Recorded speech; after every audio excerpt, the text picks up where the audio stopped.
All right, since my name did come up and it has a number of times on this, did he or didn't he want us to go to war in Iraq? It depends on the time period you're talking about, but I think it is very unfair for those in the mainstream media to say that he never had any reservations before we went into that war. In fact, he did in a January 28, 2003 interview with me. Now, there were many interviews during that time with me and others, but this one, before we got into the war, that might tell you a little bit about where Donald Trump was on this issue. Again, January 28, 2003 with me, Donald Trump. Listen.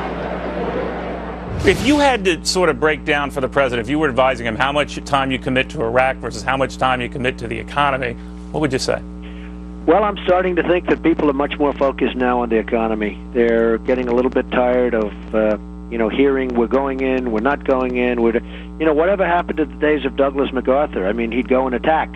He wouldn't talk. I mean, we have to, it's sort of like either do it or don't do it. You're saying the leash on this is getting kind of short here, that the president has got to do something, presumably sooner rather than later, and stringing this along could ultimately hurt us. Well, he's either got to do something or not do something. Yeah. Perhaps, because perhaps he shouldn't be doing it yet.